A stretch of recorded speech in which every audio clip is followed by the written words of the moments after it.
What is up, guys? It is Small Hat Chris of the Small Hat Crew, and today we're going to be talking leaders. More specifically, counterplay against every single leader. One general rule of thumb, just a tip to keep in mind when playing against them, that should give you the edge in the matchup, or at the very least, help you not perform as bad as you possibly could. So, with that being said, we'll jump right in. We're going to start with my favorite leader, and that's going to be Monkey D. Luffy, main character of the show. It's only fitting to start with him. I've been playing this leader since pre-release, so before the game was actually even out in America. When it comes to Luffy, one thing just to keep in mind is that Jet Pistol is a card that does exist, and that card can exist in the opponent's life. So, at any point, if you have not prepared for it, a Jet Pistol can come out of life and erase a blocker, a beat stick, whatever it is that you're trying to do. If you are mid-game and they are winning, you should maybe, if you have the Dawn to allocate to your characters, maybe put it on your blockers so that they don't die. If you can pump them to 7k so they don't die to Jet Pistol, that is usually something worth doing. If you're pushing for game and you need all the attacks that you have on board to connect, pump them all above 7k, because there have been many a time where I have stolen a game by a Jet Pistol coming out of life and removing one of the attacks that was necessary for them to go for lethal. So when playing against Luffy, just remember that Jet Pistol is a card that does exist. Moving on to the next leader, we're going to talk Doflamingo. That is the second mascot on the cover photo of this channel that is Nick's main since OP01, and Luffy's worst matchup, ironically.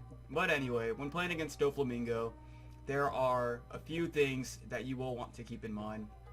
It should be one tip, but this is one matchup I've had to play so much that I can afford to say a couple random little things about it. Doflamingo wants to go first, so if you can take first from Doflamingo, you usually should. And Blue has a very hard time dealing with big bodies.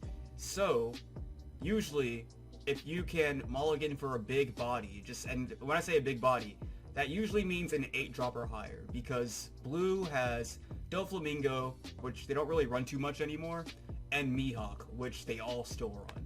And those only hit 7 and lower. So if you can stick an 8-drop body to the board, and it's usually 10k, they'll have a very, very hard time dealing with it. That's usually the win con against Blue, because they just generate advantage, they try to out-resource you, and they try to whittle you down and just take the game that way. So if you can stick a big body to the board, you have a consistent way to keep pushing into their face. Another just random little rule worth noting is when playing against Doflamingo, if there's a Kuma on board and it's swinging on the aggressive and whatnot, sometimes you can, but 9 times out of 10 you usually don't want to swing into the Kuma, because it's usually them telegraphing that I do have a Pacifista in my hand that I am going to play. Alright, moving on to our next leader, we're talking Kaido. When it comes to Kaido, just don't fight for the board. It is that simple. Board presence means nothing in this matchup. 9 times out of 10, what they want to do is swing their characters into your face unless you are threatening their life. So, by swinging into their face, for the most part, all of your beat sticks will become blockers that they'll have to remove. Once the game gets to the point where these bodies on the board do have to be removed, because Hell's Judgment is an amazing card, but it's not, like a miracle worker. They do have to fight for the board at some point. So, usually, they'll fight for the board in the very beginning. They won't fight for the board near the middle, because usually that's them telegraphing, I have a 10-drop Kaido in my hand. I don't have to fight to remove the bodies from the board, because I know on my following next few turns, I'll drop a Kaido and remove those bodies anyway. So with that being said, swing face. Just swing face. It really is that simple. It's such a brain dead matchup. You just swing into their face and force them to have to fight against the bodies that you are committing to the board. Next leader we'll discuss, it's gonna be Blue Croc. This is one where, it's a bit harder because nobody really plays this, and I don't mean like the matchup is harder, I mean a rule of thumb for Croc would be harder, because you don't really get to play against this leader too often. So, realistically, we'll keep this one simple. His leader ability is that he minuses Dawn to put a 5-drop or lower back into the hand. So, if you winning the game is ever hinging on you putting 2 blockers on the board that are below 5, just don't do it. Because when it comes to it, they'll minus the Dawn and put the blocker in your hand and swing for lethal. If you can ever avoid putting yourself in this situation, avoid it. It's that simple. When it comes to Kid, Kid is one matchup that we should all be very familiar with from OP01 because he was the best deck. He's disappeared recently, but we're sure we all have the trauma. I'm sure we're all familiar, and we know that when it comes to Kid, late game, Kid is a one-man army. He is a juggernaut, and we all know the degeneracy of late game Kid, that is swing for 12, discard a card, restand, swing for 12 again. So when it comes to Kid, just avoid taking unnecessary damage early in the game, because when you get to that late game, Kid can very, very easily, if you ever find yourself at 1 life, or if you find yourself at 1 life and it's just the leader, he'll very easily take it. If you find yourself at 2 life and they have a body established, like a 7-drop Kid blocker, for example, they'll very easily take it. So just don't let your life get too low against them if you can. It's always something that you should avoid when able. Alright, Odin. Now this is one literally that is just impossible to have matchup knowledge against, because while I said that nobody plays Croc, I am genuinely just nobody plays. I forget Odin even exists a good majority of the time. You know, I remember King exists because he's notoriously bad. Same for Uta. Odin is just he's a whole different enigma. Like, people just don't acknowledge his character's existence. So Odin's ability is that he can discard a Wano card to restand 2 Dawn, I'm pretty sure. The fact I'm not even sure is, it just goes to show you just how non-existent this character's player representation is. If he requires dropping Wano cards from your hand to gain Dawn, then it should go without saying that this is a matchup where a general rule of thumb is just swing 7k into the leader's space, because if you do, they are required to either take the life or discard 2 cards from their hand. And if you are doing that, what that means is that they have less cards to discard. If they have no targets to discard for leader ability, they are essentially playing a game where their leader has no ability. The leader is a vanilla. So I would imagine that this would probably be the one tip against Odin. Again, nobody plays the leader, so I couldn't possibly know. Sorry about that. Same for Uta as Luffy. Just play around Jet Pistol. Alright, and now King. Same as Kaido. Don't play in the 10-drop Kaido, because he does have the same tag as Kaido. He is allowed to run 10-drop Kaido, and realistically, it's going to be the only threat in this deck. King is not a good leader. You shouldn't be losing to King. If you do, it's probably because they've stolen the game from you with the 10-drop Kaido. So with that being said, don't play in the 10-drop Kaido. Don't go wide unnecessarily. Blue-purple Kaido. And this one, just try to establish a 7-cost body on the board. If you do that, it can't be popped by 9-drop Kaido. The reason I specify 9-drop Kaido in this matchup is because 9-drop Kaido has Rush and pops a 6 or lower. And one very cute thing that blue-purple Kaido can do that regular Kaido cannot is that with Onigashima, they can drop a 9-drop Kaido. He'll pop a character on the board, ramp a Dawn, and then you can Onigashima ramp a Dawn again. On the following turn, they'll gain 2 Dawn, and then they can 9-drop Kaido you again. To prevent that from being the case, try to establish a threat on the board that is not 6-drop or lower. Because if you do that, you then are pretty much forcing them to have to choose between dropping a body with Rush that's not popping anything that matters, or going for 10-drop Kaido against you. And 9 times out of 10, if the body you've established is a big enough threat, 10-drop Kaido will be the correct answer. So that's what they'll go about dropping instead. Don't let them cheese you out with double 9-drop Kaido.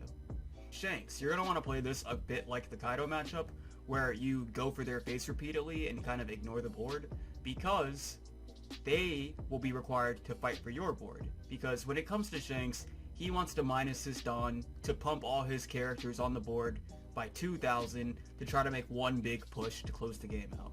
So if you are not threatening his life and you're fighting for board, then you are not making him fight for the board. If you make Shanks fight for the board, he has to tap his characters to try to remove your characters. If you disregard his board and you swing into his face, you are pretty much forcing him to have to try to remove your bodies from the board so that he doesn't die, so that he can actually see his endgame and try to make the big push.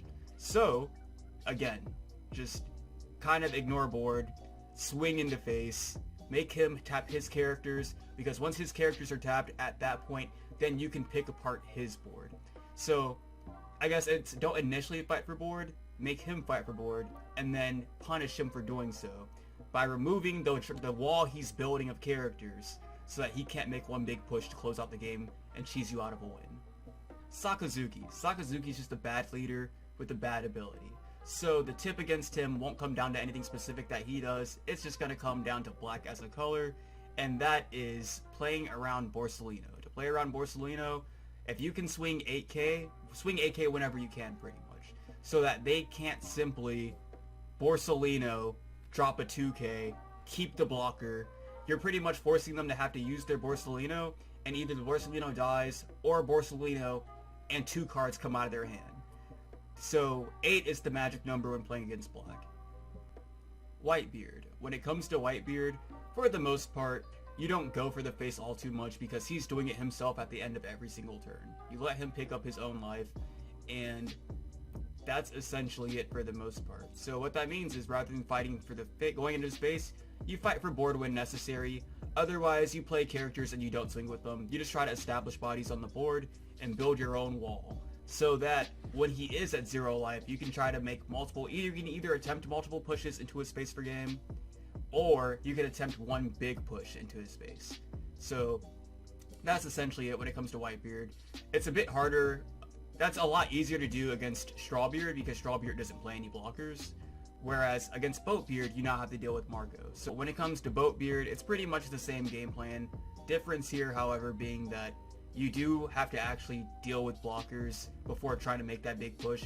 For that reason, when you do push game, against Strawbeard, you can usually do one big push to try to close it out. And against Boatbeard, you usually have to try to make multiple different pushes. Because you have to get through Marco, you likely have to get through a second Marco, and then you have to be able to try to threaten lethal after that. And if there's any amount of Dawn standing, you know, it's likely a Radical Beam. So it's just things like that to keep in mind. Ivankov. When it comes to Ivankov, once they put Inazuma on the board and they have one card in hand, they are essentially threatening at all times, I am a 9k blocker. So if you try to make any big push into my face, I will sponge that attack. And then after I've successfully done so, I will be a 7k blocker until you end your turn. So you are not removing me from the board more likely than not. So when it comes to Inazuma, and I guess Ivankov as a whole, come late game, when you make your pushes, you usually do want to swing for 9k.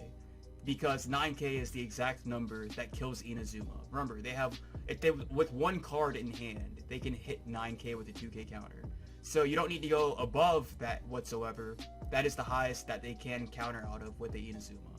Just swing 9k. Another thing is also just keep in mind that Ivankov is a blue leader, and blue as a whole just typically tends to struggle, same as Doflamingo, with bigger bodies. So if you can establish an 8-drop on the board, it's probably going to stick, and you can keep threatening their face with it. You just keep pushing into life, and there typically won't be anything that they can do about it. They're very efficient at putting 7k bodies on the board, and 8-drops are usually 10k. So just for them to match it, they'll usually have to invest 3 additional Dawn. 1 if they go 1 over to try to beat it. They can only do that so many times. They can only even attempt that twice in one turn. And that's assuming they use all their Dawn trying to kill. So that's the same as Dofi. It applies to Ivankov as well. If you can establish a big body, it's a very valuable asset in this matchup. When it comes to Kinemon, the general rule of thumb is just go second. It's that simple, because Kinemon is a much bigger threat second than he is first. First, the power play is dropping a Odin, right? It's just dropping an Odin on turn 3. Don't get me wrong, a turn 3 Odin is very, very big. However, it's very easy to play around. For them to even attempt to do that, they need to have one character on the board. So, when it does come leading up to turn 3, just don't fight for board. The only way they can force you to do it is if they have blockers, and even in cases like that, you simply just don't swing, so that they can't use the blockers, so that they can't cheat out Odin on turn 3. Whereas when it comes to them going second, you give them the potential to put Okiku on the board turn 1. Okiku's so much better than Robin. Okiku's such a big threat, and there's a reason she has no counter. It's because she's so good. and then you allow them to follow up with either a Yamato to tap down anybody that you tried to establish and run over it with an additional Dawn. That's a 6k key name on swinging to whatever just got tapped. Or you give them the ability to put 5-drop Yamato on board with leader ability.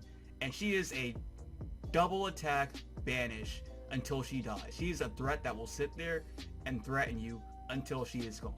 If you go second, for the most part, Yamato will usually be reduced to counter in hand. To just avoid that whole headache altogether, just go second. So it's funny too, because that means the tip here is win the die roll. Yeah, no, that really is it. I'm sorry. Magellan. Magellan, as a leader, lives and dies with Hell's Judgment. So for this matchup, all you really want to do is play around Hell's Judgment. That means when you're doing magic number, you usually have to go 3k above. It usually also means, if you have rushers for example, don't play your rushers before making your initial attack. You usually will make your attack, and that will either force them to use the Hell's Judgment then, and then have to go ahead and lower, and the second target will be something less optimal, or they'll have to hold off on it, expecting you to have a rusher, so that they can then try to go ahead and Hell's Judgment on that rusher, and then a better target. Just play around Hell's Judgment. It's that simple. Smoker is a very easy one to remember, and it's one that's very easy to keep in mind. Just don't play your 1-drops. If you have a Nami, don't be greedy. Keep her in hand. She's counter in this matchup. If you put a Nami on board, they will happily let you do it, and every turn they will minus it by 1, and their Smoker will be 7k every single turn for the rest of the game. Even if it's something down to what you can threaten with a Makino on the following turn and try to pump Nami up to like 6 or something like that, that's fine. They will happily take that, because that is one potential time where maybe Nami's hit 7k, as opposed to where Nami has enabled them to go 7k every single turn for the rest of the game. The only way you're getting rid of that Nami is by playing over it, and that usually means having a full board of 5 against Black, which is notorious for popping with Kobe, for popping with Sakazuki, etc. Realistically, just don't play it. Don't be greedy. You don't need the extra card that bad. You don't need Nami's 2k body on the board. Just discard her as counter. Garp. Garp's leader ability lets him, every time he attaches a Dawn, he can minus a character by 1 cost, so long as that character costs 7 or less. So in the Garp matchup, you just want to try to establish 8 cost and higher bodies, because Garp cannot interact with them. He has no way of touching them. Unless he has a Suru, unless he has a Tashigi, something like that, for the most part, the bodies will be sticking to the board, and they will be threatening him, and he's a 4-life leader, and that is something that he cannot afford to do. You're forcing him to use his radical beams to counter out of those attacks. You're forcing him to drop all his counters. Garp is a very, very, very fragile leader.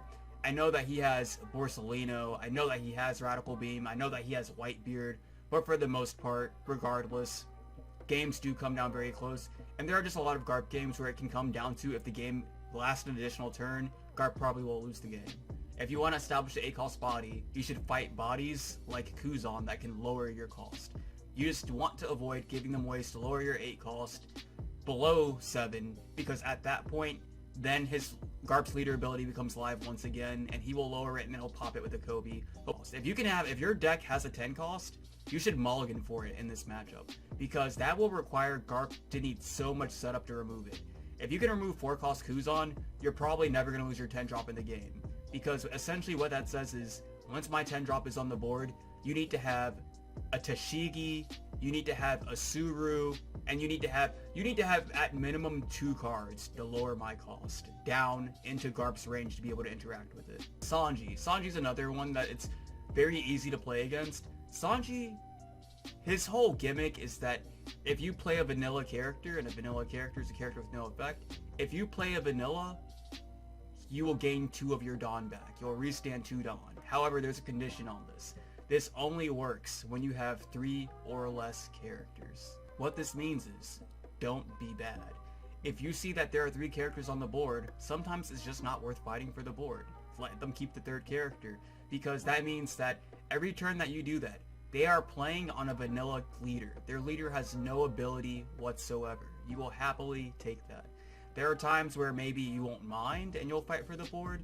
Maybe if it's something like a Bonnie, I'd probably still go for it. If it's a little vanilla character on the board, by not killing it, you remove the ability for them to play like a 5-drop Law, for instance, put the vanilla back in the hand and then play it again and then restand 2 Dawn. Just be very thoughtful about how you interact with their board when they do have 3 characters, because you can very easily turn Sanji into a vanilla himself. Zoro. When fighting for board against Zoro, usually you just want to prioritize the 1-cost characters. So say for instance, if there's a 2k Nami and there's a 3k Vista, you usually want to prioritize the Nami even though she has less attack. Because Nami has Magra and Makino that can both pump her to 5k for 1 Dawn. And then Zoro ability in mind also, she is now 6k. Nami's the bigger threat. There's no way for them to pump Vista. There's no way for them to pump Tadane. Characters like that, usually they have higher attack at 3k, but that is where they cap out. I mean, Zoro will make them a 4. It takes an additional Dawn to go ahead and make them a 5. But in the instance with Nami, for example, that 1 extra Dawn can very easily pump 3k through Magra or Makino. So it's just little things like that. Know which characters to prioritize when attacking. And then also when it comes to fighting for board, if there's multiple 1-drops on the board, know which ones are worth swinging for first. For example, if there's a Makino and there is a Sunny, sure, Makino can pump characters repeatedly every single turn she's alive. However, if she does not have a target to pump, then she's not the character you go after. If there are 2 1-drops on the board beside Makino, sure, maybe kill the Makino then. But for the most part, if it's just a Nami and a Makino, kill the Nami. Who cares if Makino restands? She'll get her ability in additional time. So if she survives, even if that, she has to survive to even attempt it again. But even if she does, who cares? She's such a small body that she's very easy to deal with before she even gets her second attack again. No 1-drop has rush. So if you don't kill the Makino, she'll restand. She can't use her ability again on the following turn, because whatever 1-drop they play cannot attack until the following turn, which gives you 2 whole turns to try to deal with Makino. Z. When playing against Z, remember he is a 4 health leader. He is very tanky, it can feel like. At the end of the day, he is a 4 life leader. So what this means is just go wide against him. And that means establish multiple characters on the board to make multiple swings into his space. That is the main reason that Zoro is so efficient. The Zoro Z matchup has to be like 80-20 Zoro's favor. That is a matchup that Z just does not win. It is incredibly, incredibly bad. Do not let anybody convince you otherwise. That is Z's worst matchup by far. And it's because Zoro is so efficient at going wide and repeatedly swinging into his face with 5k bodies, eating all the cards out of the hand. Because also keep in mind that Black's removal requires discard or Z's ability, which isn't going to be live until turn 5 for the most part. If they're using it before turn 5, that means that the matchup is already in your favor. Ideally, they want to wait until they can put 10 cost Kuzan on board and then start using the ability every turn after that to pick your board apart. Also, if there is a 4 cost Kuzan on the board, you usually should prioritize killing it, because Z with a 10-drop Kuzan can only kill an 8 cost or lower. So if you can establish a 9 cost body, it will stick on the board unless Kuzan's already on the board or they happen to have one of the 2Ks that can lower cost. Red-Green Luffy. In this matchup, there's only one card you really need to worry about, and that's 5-drop Unblockable Luffy. They can't play 5-drop Luffy and use their leader ability in the same turn and have it be unblockable. So that's the main concern out of the way. What this means is that the power play is telegraphed, and it involves them playing 5-drop Luffy. Maybe they'll swing with it, maybe they'll pass, who knows.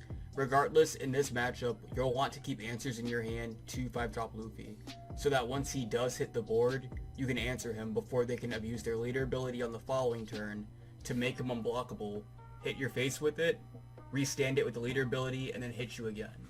That will very, very easily steal 2 life from you, and in many case scenarios, it could even end the game. So long as, if you're playing red, you're holding the jet pistol for the Luffy specifically. If you're playing blue, if you play Doflamingo, you're holding that in hand for the Luffy. Mihawk if you have it. Blurple Crocodile suffers from the same problem that all other blue leaders do, and that is that big bodies are very problematic in this matchup. If you can stick something on the board that's like 9k or 10k, blue will struggle to answer it.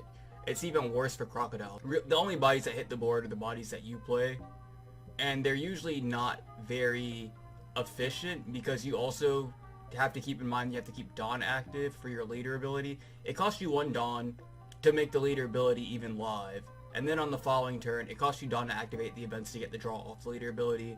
So on average, the biggest body Croc will play will probably be like a 7 drop. Nothing bigger than that's really worth it. Douglas Bullet was really hyped for a while, but he fell off really hard. Croc's problem right now is just that he doesn't really have an answer to big bodies, so it's very easy to bully him. He can try to like recycle Hell's Judgment, but it's just not enough. He doesn't really have a win condition, so just put a big body on the board, and that usually will be enough to close the game out against him, or at least drag him into time and then win that way. Law, for the most part, if he can't get those 5 bodies on the board, they are playing with a very handicapped leader. He's a vanilla, he has no effect, and it's even worse because he not only does have no effect, he has 4 life.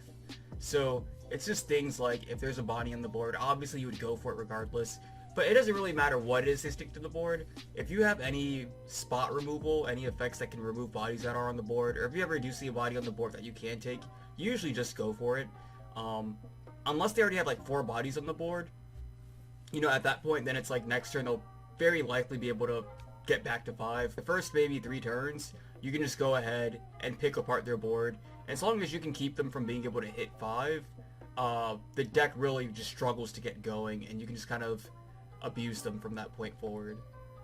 That's pretty much it for the most part. That's one tip versus every leader in the game. If I forgot a leader, it wouldn't surprise me. I know when me and my friends did our first tier list, we ranked all the leaders and we forgot Sakazuki even existed because he was just so bad. So if I've forgotten a leader, it probably just means they're bad anyway, so there isn't really anything you need to know.